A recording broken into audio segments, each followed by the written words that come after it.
এরপরের শব্দে আছে মিল্লাতা বিকুম ইব্রাহিম হুয়া সাম্মাকুমুল মুসলিমিন। বলেন আল্লাহু আকবার। আমি যেখান থেকে কথা বলেছিলাম আপনাদের মনে আছে কিনা দেখেন তো। আমাদের জাতির পিতা হযরত ইব্রাহিম আলাইহিস সালাম দোয়া করেছিলেন মক্কার জমিনে, হে আল্লাহ তুমি আমার এই সন্তান এবং স্ত্রীর পরবর্তী প্রজন্মদের জন্য রিজিক হিসাবে গোশত এবং দুধের ভেতরে বরকত দিও। দেখবেন পুরো আরব জাহানের ভেতরে বাংলাদেশের মতো 14টা দেশ জোড়া দিলে যত বড় হবে, পুরো আরব জাহান এত বড়। আমি তো বহু জায়গায় ঘুরেছি হজের সময়, মাত্র 7 দিন 5 দিনে তো হজ হয়ে যায়, বাকি সময় 45 দিন আমি কি করব? গাড়ি ভাড়া করে হোক আর বিমানে টিকিট কেটে বিভিন্ন প্রদেশে খালি ঘুরতাম। দেখেছি শুধু মক্কাতে দুধ আর গোশতের ভেতরে ওই ইব্রাহিম নবীর দুয়ার ফসল এখনো চলছে, এখানে কোনো অভাব নেই, কিন্তু অন্য ফসল পাবেন না। বাকি অন্যান্য প্রদেশে যান, তাইফে গিয়ে দেখেছি পাহাড়ের উপরে শহরটা, অথচ ফল ফলাদি ফসলাদির কোনো অভাব নেই। নাটোরবাসী আল্লাহর তাকওয়া যদি অবলম্বন করি, আল্লাহর প্রতি ঈমান এনে জমিনে আমরা আবার আল্লাহর বিধানগুলো প্রতিষ্ঠা করার মাধ্যমে দেখাতে পারি, কসম খোদার যে অভাবগুলো চলছে, যে সিন্ডিকেট গুলো চলছে, এইটাও বন্ধ হয়ে যাবে। একটা গোপন কথা শোনাচ্ছি, আজকে শুনে আসলাম। তাই 2 মাসের ভেতরে এই দেশে আমরা যারা মাসলুম ছিলাম, খালি জালেমদের ওই 14 দল বাদ দিয়ে যারা মাসলুম ছিলাম, এই মানুষগুলো যদি এখনো এক হতে না পারি। আপনি আজকে মির্জা আব্বাসের বক্তব্য দেখেছেন, উনি বলছে জামাত আর বিএনপি আমরা সবাই মিলে দেশকে সাজাতে চাই। আরে পাকা খেলোয়াড়, পাকা রাজনীতিবিদ, আন্দাজে আবেগে কথা বলা লোক না, যা বলেছে চিন্তা ভাবনা করে বলেছে। আপনি একা পারবেন না। আরে ভাই আপনিও মুসলিম, আমিও মুসলিম, সালেমরা সব আমাদের এক জায়গায় রেখেছিলেন।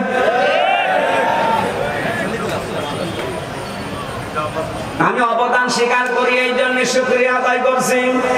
জনাব তারেক জিয়া সাহেবের পিএস আমার সাথে 3 বছর ছিল পাশে, শ্রদ্ধাভাজন বড় ভাই জনাব মিয়া নুরউদ্দিন অপু ভাই। ওই 4 দেওয়ালের মাঝে ভাইটা আমাকে বহু সাহায্য সহযোগিতা করেছে। ওনার বন্ধু ছিল গিয়াসউদ্দিন মামুন ভাই, ওনার দ্বারা আমি বহু উপকৃত হয়েছি ওই ভেতরে। কারণ ভেতরে আমাদেরকে এমন অবস্থায় রেখেছিল, ছেলে না ছেলের ভেতরে, ওখানে উপকার পাওয়া খুব কঠিন। সবচাইতে বেশি উপকার পেয়েছি শাইখুল হাদিস আল্লামা মামুনুল হক হাফিজাহুল্লাহর কাছ থেকে। এই লোকটা যে তোমার পাশের রুমে 3 বছর ছিল, বহু কষ্ট আমার জন্য স্বীকার করেছে। 3টা বছর আল্লাহ যেন পরিপূর্ণ উজরত দুনিয়া আখিরাতে পরিপূর্ণ করে দেন, বলেন আমিন। 2 মাসের ভেতরে যদি আপনি এখনো নিজেকে সংশোধন করে পথে আসতে না পারেন, এই যে কোরআন আমার সামনে, আল্লাহর কসম উহুদের ময়দানের মতো আবার বিপর্যয় আসতেছে। উহুদের ময়দানের ঘটনা কি? প্রথম দিকে কিন্তু মুসলমানেরা বিজয় পেয়ে গিয়েছিল, কথা বলেন না কেন? বিজয় পাওয়ার পরে যখন আনন্দে আত্মহারা হয়ে গনিমতের মাল গোছানোর জন্য, জোগাড় করার জন্য, নেওয়ার জন্য ব্যতিব্যস্ত হয়ে পড়েছে, তখনই কিন্তু মারা পড়েছে। কথা বলেন না কেন? 5 আগস্টের পর থেকে বিজয় পেয়ে অনেকে এখন ওই সাহাবীদের মতো শুরু করেছে, গনিমতের মাল পেয়েছে যেখানে যা। আর এই সুযোগে খালিদ বিন ওয়ালিদের মতো অনেকেই কিন্তু ঘুরে বেড়াচ্ছে। এই জন্য আমরা মুসলিম যারা আছি সব এক হয়ে যেতে চাই। এই কথা বলছেন আমার, মুসলিমদের কোনো দল নেই, মুসলিমরা সব এক। আপনার বিরুদ্ধে 313টা মামলা ছিল, আমার বিরুদ্ধে 50টা মামলা ছিল। আপনি তাকান এখানে যত মানুষ বসে আছে, ওই 14 দল বাদ দিয়ে প্রত্যেকের অবস্থায় একই। আমাকে তিনি খাবার দিয়ে যেতে বললাম, ভাই কয়টা মামলা, কি করেন? বলে বাড়ি বড়গোনায় বিএনপি করি। 313টা মামলা। বলেন তো, 313টা মামলা দিয়েছে ওরে। তারা মুসলিম মানুষ না? আমার তো মনে হচ্ছে ১৫০০ বছর পরে বাংলাদেশে এখন উহুদের ময়দান কায়েম হয়েছে। এখন আমরা যদি শিক্ষাটা নিতে না পারি আমরা কিন্তু ধরা খাবো, কেউ বাঁচাতে পারবে না আমাদেরকে। সুতরাং আমরা সাবধান। মির্জা আব্বাস সাহেবের কথাটাকে বারবার গুরুত্ব দিন, নয়তো আপনি আনন্দে আত্মহারা হয়ে থাকবেন। খালিদ বিন ওয়ালিদের মতো মানুষ পাহাড়ের পাদদেশ থেকে চুরি করে এসে একেবারে কচু কাটা করে শেষ পর্যন্ত বিজয় ছিনিয়ে নেবে। আমরা অন্তত এইটার সামনে হতে দিতে চাই না। এই কথা বলেন না কেন? জালেম যারা ছিল আর ওদের দোসর, ওদের কথা বাদ দিলাম। বাকি আমরা যারা মজলুম, সে যে দলের লোক হন, মাজলুমদের কোন দল এখন আর নেই। মাজলুমদের একটাই দল, যেহেতু এখন স্বৈরাচার নেই, আমরা সব মাজলুম আমরা দেশকে সাজাতে চাই। আর আমরা অন্য ধর্মের মানুষের তুলনায় দেশে মুসলিম বেশি, এই হিসাবে বলছি। অন্য ধর্মের লোক যদি ৯৬ ভাগ থাকতো আমি এটা বলতাম না। যেহেতু এখানে ৯৬ ভাগ আমরা আর যাই করি মুসলিম। কথা বলে না কেন? এই পরিচয় থেকে আপনি বের হয়ে যেতে পারবেন যে না আমি ফুল হাতা, বলতে পারবেন? আমার হাফ হাতা, কথা বলছেন না? এখানে ফুল হাতা আছে, কোনটা হাত তোলেন তো? নেই, আলহামদুলিল্লাহ। না, আছে যে একটা বাজারে বাজারে বসে আছে। এখানে কোন ফুল হাতা আছে? সব কি হাফ হাতা? কয়েকটা থাকতে পারে, ওই যে ওইটা এখনো তো দেয়নি, দু একটা আছে, ওগুলো দিয়ে দেবে।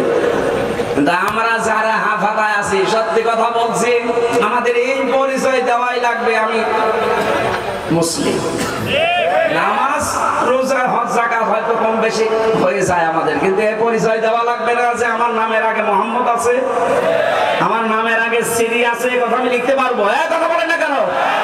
সুতরাং যারা মুসলিম এই শব্দটা লেখেন যে মোহাম্মদ, আমির, হামজা, তাদের এখন সব এক হওয়া লাগবে, সব একদিকে চলে যাক।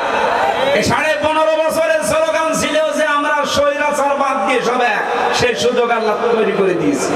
সুতরাং আমরা সব এখন কি এক? বলেন বলেন। এক হওয়ার জন্য যে সামনে যে বিষয়গুলো রাখা লাগে তার ভেতর অন্যতম কোরআনে কারীম। আর কোরআন বলছে দুনিয়া যারা ইসরাফ করবে, অপচয় করবে, অপব্যয় করবে, আপনারা তাদের সাথে থাকবেন না। এখন আপনি ভাগ করে নিন। এখন হওয়ার পরে এখন দেখবেন যে আপনি চূড়ান্ত ভাবে থাকবেন তাদের সাথে। ২ নম্বরে যারা ফাসাদ সৃষ্টি করে, ফাসাদ মানে কি বললাম? ফাসাদের ৯টা অর্থের প্রথম অর্থ এটা, যারা মানুষের তৈরি করা আইন কানুন প্রতিষ্ঠা করতে চায়, আপনি আর সামনে তাদের সাথে থাকতে পারবেন না। দেখবেন আস্তে আস্তে সব মুসলিম এক হয়ে গেছে। আল্লাহ আমাদেরকে আয়াতটা মেনেছে। আমি আয়াতটা কি বানালাম? বলেন বলেন। এটা আছে সূরা শুআরার ১৫১ ১৫২ নম্বর আয়াত। এখানে নেতৃত্ব, এটা কিন্তু শুধু দুনিয়ার বিষয় হলে আমি কোনো অনুষ্ঠানে বলতাম না। কিছু মানুষ গীবত করে বাইরে বসে বসে, হুজুর শুধু নেতৃত্বের কথা বলে। আরে ভাই, এটা তো আমার জীবনের সাথে আখিরাতের সাথে সম্পর্কিত। ২ নাম্বারটা বলছি, ২৭টা পেয়েছি আমি, সব বাদ দিলাম, এইটা শেষ করে আমি তাফসিরে যাব। আপনারা আছেন তো? হ্যাঁ আছেন, আপনারা আছেন। ২য় নম্বর হচ্ছে, আমি আয়াতটা আগে দলিল বলি, এরপর আপনি দেখবেন সূরা নিসা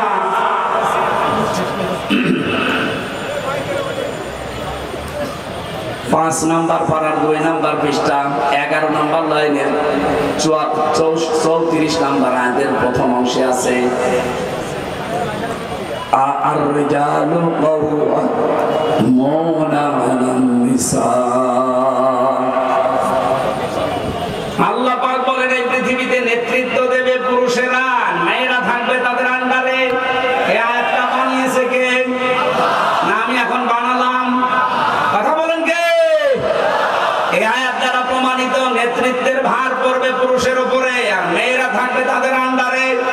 এই আয়াত যদি আমরা ১০০ ভাগ বিশ্বাস করি, এখানে যারা আছেন সারা বাংলাদেশে যেহেতু ৯৬ ভাগ মুসলমান, এই হিসাবে বড় আশা নিয়ে আয়াতটা পড়লাম। আগামী কিয়ামতের আগ পর্যন্ত বাংলার চেয়ারে কোন মহিলা যেন নেতৃত্বে বসতে না পারে। পুরুষ মানুষ কথা বলেন না কেন? যে মহিলা থাকবে সেখানে আপনি থাকবেন না, এটা মনে হয় রাজনীতি। হ্যাঁ এটা রাজনীতি। এবার আল্লাহকে আজকে রাতে জিজ্ঞাসা করবেন, আল্লাহ সূরা নিসার 34 নম্বর আয়াতের প্রথম অংশ মনে হয় ঠিক হয়নি, কারণ আমাদের দেশে এটা আছে, আপনি কি করলেন, এটা অন্তত তুলে সৌদি আরবে দিয়ে দেন, হবে?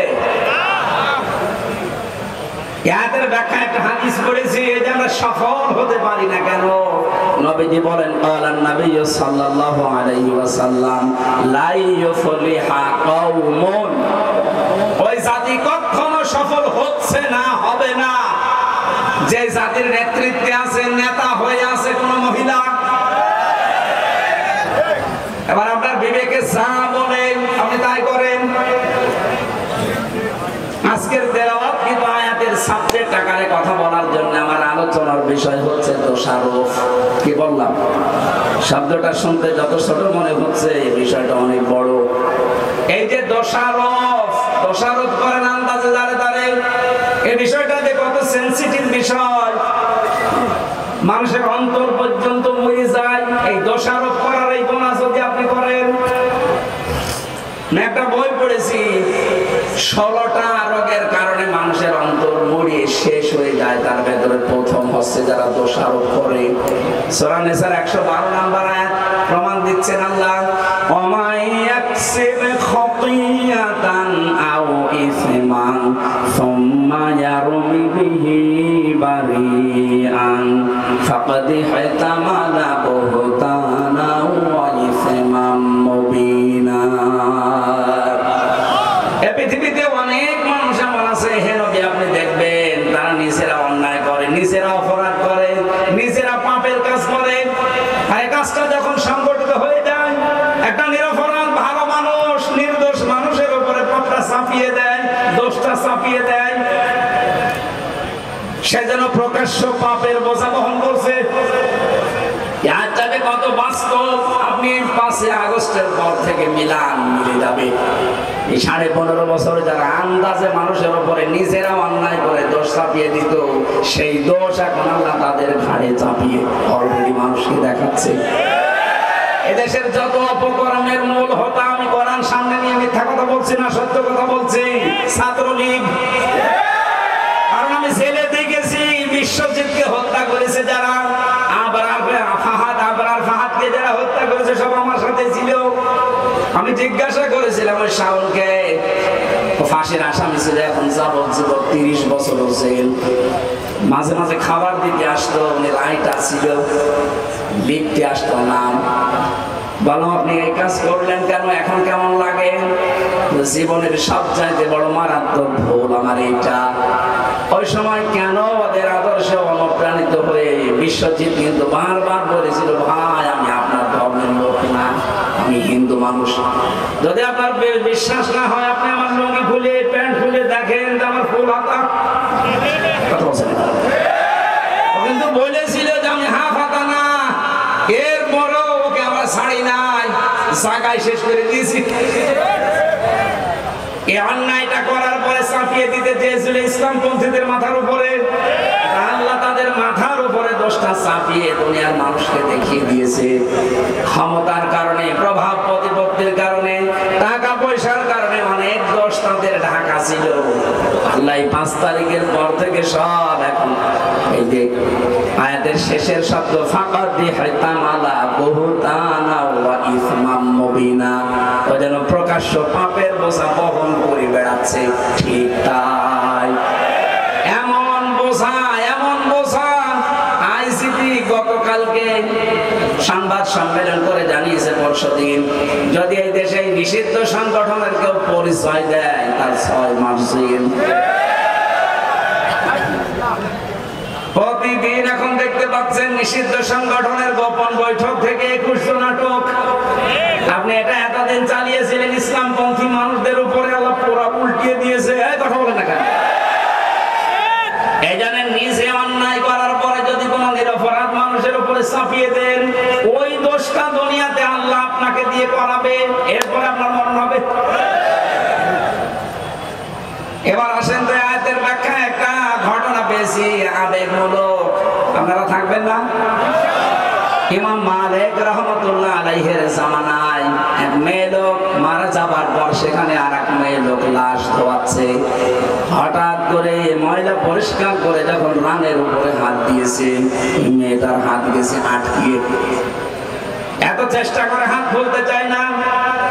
এলাকার ইমামকে জিজ্ঞাসা করা হলে কি করা যায়, উনি ফতোয়া দিলেন এক কাজ করেন, এই মেয়েটার যে মরা মেয়ে মৃত মহিলার এই জায়গা থেকে এর রান কেটে বাদ দিয়ে দেন, চামড়া কেটে তুলে ফেলেন।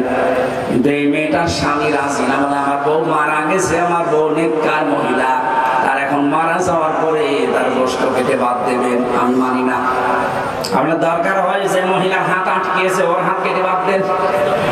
এখন ওর স্বামী আর সন্তান এসে বলছে কি, আমরা আসলাম এই পথ থেকে বাঁচাতে, আর এখন আমাদের বিপদে ফেলবেন না, আমরা মানি না। আরেকজন বড় যিনি আছেন মসজিদের, তাকে নিয়ে আসেন। তিনি বলছেন এক কাজ করেন, জীবিত মহিলা তো হাত দরকার, এই মহিলার কেটে ফেলেন, কিন্তু ওর পরিবার রাজি না। শেষ পর্যন্ত কি করা যায়, এখান থেকে একটা মাসলা আমি পেয়েছি। দুইজনের স্বামী কিন্তু ফতোয়া দিচ্ছে দুইজনের ব্যাপারে যে আমার স্ত্রী আল্লাহওয়ালা, আমার জীবিত স্ত্রীর হাত কাটতে দেব না। ওই যে মারা গেছে ওই মহিলা বলছে আমার স্ত্রীর এই রান কাটতে আমরা দেব না। বড় ঝামেলায় পড়ে গেল ইমাম সাহেব, কি করি এখন? ওই দেশের প্রধান বিচারপতি যিনি বিশ্বের নাম করা একজন আলেম, ইমাম মালিক রাহমাতুল্লাহ আলাইহি, মদিনায় তিনি থাকেন। 80 কিলোমিটার দূরে এই ঘটনা। ঘোড়ায় চড়ে তাকে নিয়ে আসা হচ্ছে, আপনি আসেন বিচারটা করেন, নাই তো আমাদের এলাকায় রক্তক্ষয়ী সংঘর্ষ হবে। আর এই মহিলা তো বিপদে আছে, হাত তুলতে পারে না। এত টানাটানি করে আমরা লাশ উঠে চলে আসে। এখন এই মরা মহিলার সাথে জীবিত মহিলাকে তো খবর দেওয়া লাগবে। ইমাম মালিক আসলেন, পর্দা দিয়ে ঢেকে দিয়ে মহিলাকে জিজ্ঞাসা করলেন কি হয়েছে বলো দেখি। মেয়েটা বলছে কিচ্ছু হয়নি, আমি কিচ্ছু জানি না, শুধু কান্দে কান্দে। ইমাম মালিক বলেন কান্দা বন্ধ করো, সত্যি করে বলো আমার কান্দে কিন্তু কোরআন হাদিসের রাডার আছে, তুমি যদি সত্যি নাও বলো আমি ধরে ফেলবো। মেয়েটা ভয়ে ভয়ে তখন বলছে হ্যাঁ আমি একটা কাজ করেছি, একে যখন ধোয়াচ্ছিলাম হঠাৎ করে ধোয়ানোর শেষ পর্যায়ে এর রানের উপরে হাত দেওয়া অবস্থায় একটা মন্তব্য আমি এর উপরে নিক্ষেপ করেছিলাম। মনে মনে বলেছিলাম যে তোমার চেহারা তো সুন্দরী আছে, কিন্তু তোমার ভেতরের অবস্থা খারাপ, তোমার চরিত্র খুব খারাপ। এই যে দোষটা আমি তার উপরে দিয়েছি এটা আমার আন্দাজে না, এটা আমি একবার দেখে তারপরে দোষ দিয়েছি। আমি কিছুদিন আগে এই মহিলার জীবিত থাকা অবস্থায় দেখেছি তার সাথে বাড়িতে একটা পুরুষ মানুষ ঢুকছিল। পুরুষ মানুষটা যে কে ওই সময় ওই দিন ওই তারিখের উল্লেখ করে, কিন্তু আমি ওই সময় বুঝি না যে কে। আমি একটা আন্দাজে ধারণা তার উপরে ধারণা নিক্ষেপ করেছি, আমার চরিত্র ভালো না। এ কথাটা বলার পরে তার স্বামীর পক্ষ থেকে জিজ্ঞাসা করছে অমুক তারিখে অমুক দিনে কে কে বাড়িতে এসেছিল। জানা গেল ওই মেয়েটার সাথে ওই তারিখে ওই সময় যেটা এসেছিল ওই মেয়েটা নিজের আপন ভাইয়ের ছেলে। ভাইয়ের ছেলে এই মেয়েটা কি হয়? ফুফু। কি হয় বলেন বলেন? ফুফু হয়। আমরা জানি কোরআন হাদিস পড়ে একজন মহিলার সাথে 14 জন পুরুষ মানুষ দেখা করতে পারে। কয়জন বলেন বলেন? তার ভেতরে আপন ভাইয়ের ছেলে একজন, কারণ এর সাথে এই মহিলার বিয়ে করা বলেন না কেন? যার সাথে বিয়ে করা হারাম সে তো মাহারাম। তার সাথে ওই মেয়েকে আমি ঢুকতে দেখেছি, আমি তো বুঝি নাই, আমি মনে করছি কোন পুরুষ মানুষ নিয়ে ঢুকতেছে। এই যে একটা নেককার মহিলা সতী সাধবী মেয়ে লোকের উপরে একটা তকমা লাগিয়ে দিলাম, একটা দোষ তার উপরে নিক্ষেপ করলাম। আমার মনে হয় আল্লাহ পাক আমার কারণে এই গুনার শাস্তি আমাকে দুনিয়ায় দেখিয়ে দিয়েছে। কারণ কোন মানুষ যদি কোন মানুষের উপরে আন্দাজে অপবাদ দেয়, সে যেন নিজেই ওই পাপের বোঝা বহন করে নিয়ে বেড়ায়। এখন পাপের বোঝা কি? এইটাই আমার হাত আটকিয়েছে, আল্লাহ খুলতে দেয় না। ইমাম মালিক ডাক দিয়ে বলে প্রমাণ যেহেতু হয়েছে, তুমি আন্দাজে একটা ধারণা নিক্ষেপ করলে, দোষ চাপিয়ে দিলে নিরপরাধ মানুষের উপরে, এর শাস্তি জানো। মান সালিমাল মুসলিমুনা মিন লিসানিহি ওয়া ইয়াদিহি। খেয়াল করেন নবীজি বলেন এটাই তো আসল মুসলমান, যার হাতের দ্বারা মুখের দ্বারা অন্য মুসলমান শান্তিতে থাকে, নিরাপদে থাকে। তুমি হাত দেওয়ার সঙ্গে সঙ্গে হাত আটকিয়েছে এমনি না, কারণ মুখ দিয়ে এই কথা তুমি নিক্ষেপ করেছো অন্তরের দ্বারা যে মহিলার চরিত্র ভালো না, বিনা কারণে বিনা অপরাধে একটা নিরপরাধ মেয়ে করে পড়ে এই দোষটা চাপিয়ে দেওয়ার কারণে মহান আল্লাহ তোমাকে আটকিয়ে দিয়েছে। তোমার যেহেতু কোনো সাক্ষী নেই, কোরআনে কারীম জানিয়েছে সতী সাধবী কোনো মানুষের উপরে, মেয়ে লোকের উপরে কেউ যদি জেনার তহমত দেয়, ব্যভিচারের তহমত দেয়, তার চরিত্রের উপরে কলঙ্ক দেয়, কমপক্ষে তার 4 জন পুরুষ মানুষের সাক্ষী হাজির করা লাগবে। কয়জন? আরো জোরে বলেন। সূরা নূরের ভেতরে আছেন আল্লাহ রাব্বুল আলামিন বলেন ওয়াল্লাযীনা ইয়ারমুনা আযওয়াজাহুম ওয়া লাম ইয়াকুম والذين يرمون المحصنات ثم لم يأتوا بأربعة شهداء فاجلدوهم 80 جلدة ولا تقبلوا لهم شهادة أبدا وأولئك هم الفاسقون।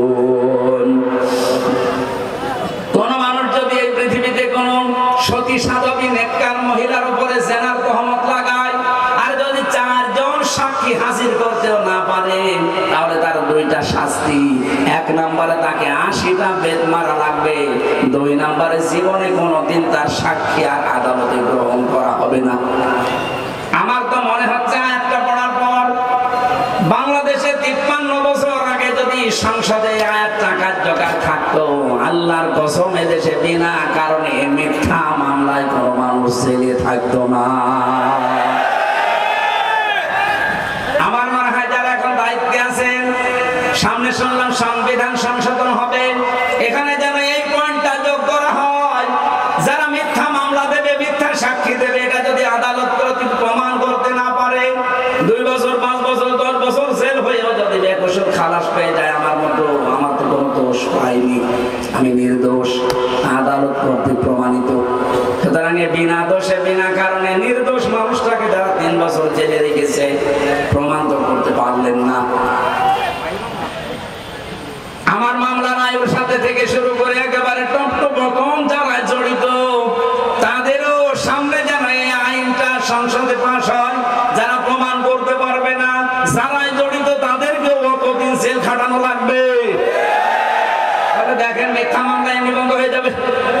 আর 2 নম্বরের বড় গুরুত্বপূর্ণ বিষয়, যারা বিনা কারণে নির্দোষ মানুষের উপরে আন্দাজে দোষ চাপিয়ে দেয়, তাদের প্রথম শাস্তি 80টা বেত।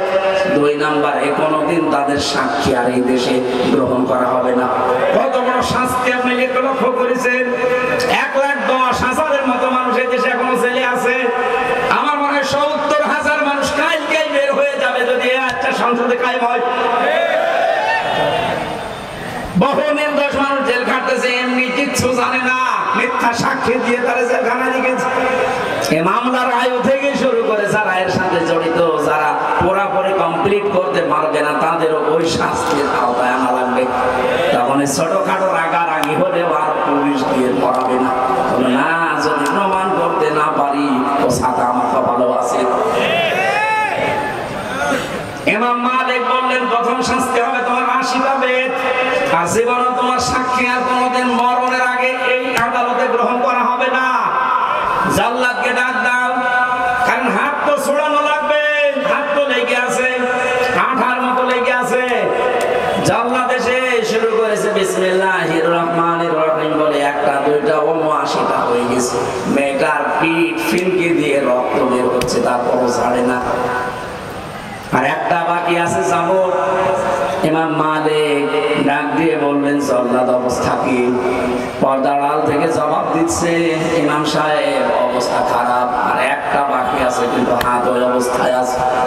ইমাম মালিক বললেন না, কোরআন মিথ্যা হতে পারে না, কোনদিন কোরআনে কারিমে কোনো মিথ্যা কথা আল্লাহ দিতে পারেন না। ওয়া তাম্মাত কালিমাতু রাব্বিকা সিদকাও ওয়া আদলা লা মুবাদদিলা লিকালিমাতিহি ওয়া হুয়াস সামিউল আলিম।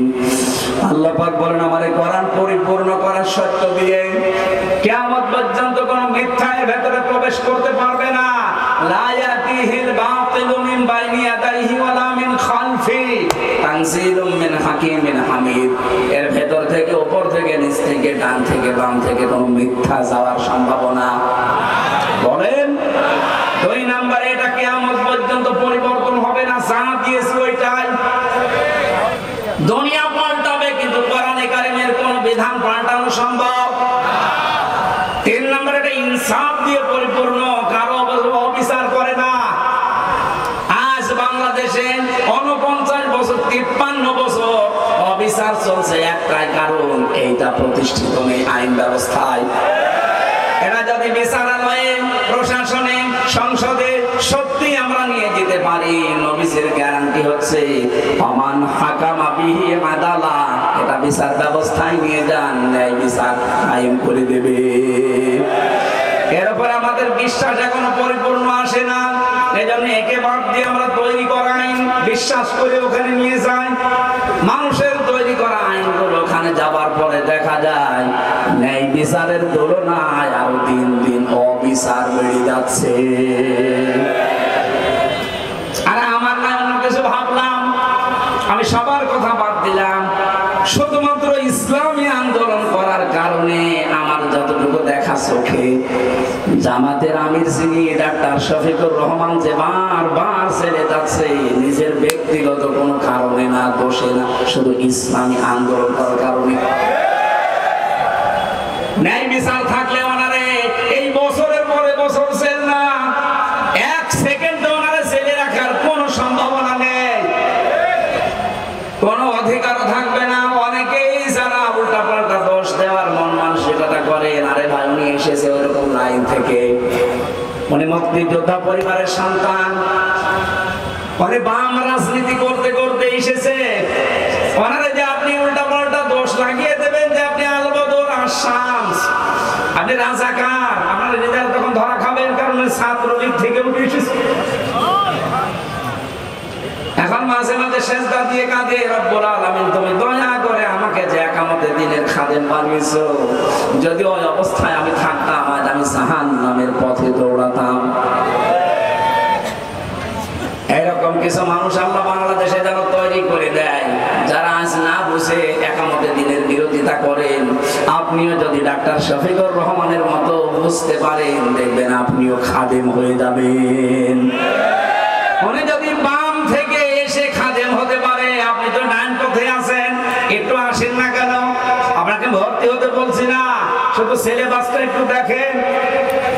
আমি এক ওসিকে পড়াতাম কুষ্টিয়ায়, এত বামপন্থী মানুষ, আল্লাহ রাসূল বিশ্বাস করে না, কিন্তু কোরআনে কারীম শুনতো খুব সুন্দর করে। যখন তেলাওয়াত করতাম ওই সময়, এমনিতে আমার গলার সময় আরো ভালো ছিল, সুর দিয়ে পড়ার সময় দেখতাম তা পড়ে আছে, বলতো হুজুর বিভিন্ন কাজ কারবার করি, মজা পাই না, কোরআনের ভেতরে একটা মজা আছে, আপনি পড়েন, শুধু পড়েন। তাই বলতে পড়তে যখন ভালো লাগতো, তখন আমার বলছে আপনি কিভাবে পড়েন, আমার ওইভাবে পড়ানো শিখান, আমি যেন আপনার মতো পড়লেই বুঝি যে কি বলতে চাই। আমি যেমন ইংরেজি পড়লেই বুঝি যে আমি কি, আরবি পড়লেও যেন আমি বুঝতে পারি অন্তত কোরআনটা যে কি পড়ছি। এভাবে পড়তে হলে তো শাব্দিক অর্থ মুখস্থ করা লাগবে, আপনাকে কয়েকশো আরবি গ্রামার আপনাকে আয়ত্ত করা লাগবে, বলছে আমি পড়বো। পড়া আরম্ভ করেছিল, চিন্তা করলাম এই ফাঁকে ওনারে আমি ইসলামের দিকে নিয়ে আসতে পারি কিনা দেখি। একটা ছোট্ট বই দিয়েছিলাম, উপরের পেছনের পৃষ্ঠা খুলে দিয়ে, কারণ আমি জানি যে এই পৃষ্ঠা ওনারে দিলে জীবনও করবে না। বিংশ শতাব্দীর একজন অন্যতম মুজাদ্দিদ সাইয়্যিদ আবুল আলা মওদুদী আল উস্তাজ, ওনার লেখা কালিমার হাকিকাত, বই না একটা দেখলাম বই দিলে পড়বে না, উপরে পৃষ্ঠা ছিঁড়ে ফেললাম, ওখানে নাম লিখে দিলাম অন্য শ্রেণীর, পেছনের পৃষ্ঠা ছিঁড়ে দিলাম যে কোন জায়গা থেকে ছাপা হয়েছে, এই লেখা আছে, দরকার নেই। ওপরেরটা পেছনেরটা ছেড়ে বাকি পৃষ্ঠা যেখানে এক দিয়ে শুরু করা ওইগুলো দিলাম। চিন্তা করলাম লেখক কার নামে দিয়ে একজন মহিলার নাম লিখে দিলাম। মানে পড়ার পরে বসে নাই প্রথমে স্যার কি করেছেন, বসে পড়েছি ভালোই তো লাগছে, এই লেখক তো অনেক উচ্চ মানের লেখক। মানে নিজেও শিক্ষিত মানুষ, লন্ডন থেকে পড়াশোনা করা মানুষ, ওই সময় বাংলাদেশে যত ওসি ছিল সব জায়গায় বড় শিক্ষিত ওইটা অ্যাডভোকেট, এদিকে লন্ডন থেকে অনার্স মাস্টার্স করে এসেছে এইরকম মানুষ। চিন্তা করলাম যে এরকম কয়েকটা দেওয়ার পরে আমার বলছে লেখক শুধু মেয়ে লোকের নাম উপরে কলম দিয়ে লেখা, আসলে আসল পৃষ্ঠা কই যা আছে কেমন লাগে, ভালোই তো লাগছে। আমি তো বহু বই পড়েছি জীবনে, কিন্তু এর লেখার মান অনেক উপরে, উচ্চাঙ্গের লেখক। এ লেখকের নাম কি? লেখকের নাম বললে আপনি এনার লিখিত বই আরো পড়বেন তো? হ্যাঁ পড়বো। যেই নাম বলেছি সে বই আর বই দেবে না, ঠিক আছে আপনাকে ওনার লেখা আর দেবো না। আরো লিখিত বই আছে আমার ভার্সিটিতে, আমি এনে দেই, তখন আমি ফার্স্ট ইয়ারে নিয়ে আসে। একামতের দিন এই বইটা আমি নিজে 14 বার পড়েছি। মরহুম অধ্যাপক গোলাম হাসানের লেখা রহমতুল্লাহ আলাইহি। চিন্তা করলাম এটা দিলেও পড়বে না, কারণ এর নামের আগে দেখলে ছিঁড়ে ফেলে দেবে। প্রথম পৃষ্ঠা, দ্বিতীয় পৃষ্ঠা, তৃতীয় পৃষ্ঠা ছিঁড়ে ফেললাম, ওখানে আমার নাম লিখে দিলাম, দেখি পড়ে কিনা। আমার তো ওই যোগ্যতা হয়নি, ফার্স্ট ইয়ারে পড়ে ওই বই লেখা কি আমাদের আগেও সম্ভব না। কি করি, এত পড়তে যাবে না। এই দিনের এখানে 19টা অর্থ দেওয়া আছে। উপমহাদেশে যে সমস্ত আলেমগুলো দিনের একামতে দিনের কাজ করে তাদের কেন মানুষ শত্রুতা করে, আর যারা খেদমতে দিনের কাজ করে তাদের কোন শত্রুতা করে না কেন, এর বিস্তারিত লেখা আছে ভেতরে। পড়াটা বললাম পড়ি আমার শোনাবেন আগামী সপ্তাহে, প্রতি সপ্তাহে একবার যেতাম পড়াতে। পড়াটা উনিও শেষ করে আমার বছর করে লেখকে তো ভালো, এই লেখককে আমি না, আপনি এটা লিখতে পারেন না, কারণ এই লেখক অনেক উচ্চাঙ্গের, এনার ভাষা রচনা শৈলী খুব সুন্দর। দিনের অর্থ এতদিন যা বুঝতাম এখন দেখছি না, আসলে তো ওইটা দিন না। ওখান থেকে একটা সাবজেক্ট বানিয়েছিলাম আমি, এটা প্রচলিত যে ধারণায় তাওবা জিকির এরকম প্রায় 43টা বিষয় নিয়ে ভেজাল আছে আমাদের বাংলাদেশ, ভারত আর পাকিস্তানে। ওই সময় একটা আলোচনা দিয়েছিলাম যে স্যার এই আলোচনাটা আপনি দেখবেন। পড়াটা দেখার পরে আমার বলছে এতদিন আমি কি মনে করতাম আর এখন আমি কি দেখছি। পরবর্তীতে দেখলাম ট্রান্সফার হয়ে গেছে, এখন আর পরিচয় নেই, যোগাযোগ নেই। ওই সময় যা শুরু করেছিলাম আমার তো মনে হচ্ছিল ওরে যদি আমি একটা বছর এভাবে টিপস দিতে পারতাম, আমার আল্লাহ ওকে ডাক্তার শফিকুর রহমানের মতো ঘুরিয়ে দিত। আপনি এটা নিয়ে আসবেন, আপনাকে ভর্তি হতে বলছি না, সিলেবাসের কাছে আসেন। শেষ করে দেব, শেষ করে দেওয়া দরকার, আর একটা আছে তো আমার তো আমার বেঁচে থাকা লাগবে। এই আয়াত শেষ করতে তো যে ফাঁকা দেখে তামালা বহুতান, বহুতানের ভেতরে প্রায় 36টা না 37টা বিষয় ঢুকিয়ে আছে। আমি যে বই নিয়ে এসেছি আজকে, পড়াটা এর ভেতরে ব্যাখ্যা করা আছে। আমার প্রত্যেকটা আলোচনার সাবজেক্ট আকারে আমি তৈরি করি।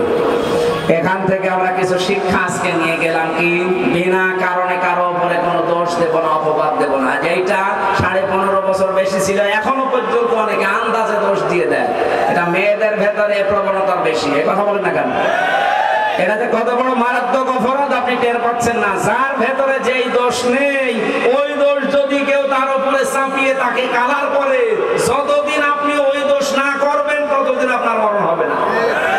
আপনি আলেমদের উপরে সেনার তহমত দিয়েছেন, আপনি আলেমদেরকে উল্টাপাল্টা নাম দিয়েছেন, আপনাকে আল্লাহ ওইরকম উল্টাপাল্টা কাজ করাবে দুনিয়ায় যদি ওই আলেম ওই কাজ না করে থাকে। আজকে আমার সাথে মাওলানা হাফিজুর রহমান এসেছে, ওনার নামে একজন আমাকে মোবাইল করে উল্টাপাল্টা দোষ দিল, ওনার চরিত্র এই এই, অথচ মনে কোরআন মাথায় নিয়ে বলতে পারে যে ওই দোষ ওনার ভেতরে নেই, পোড়াটা কালার করার জন্য ওই দোষ চাপিয়েছে। সুতরাং যে লোক এই দোষ দিলেন সেহেতু রেকর্ড হচ্ছে,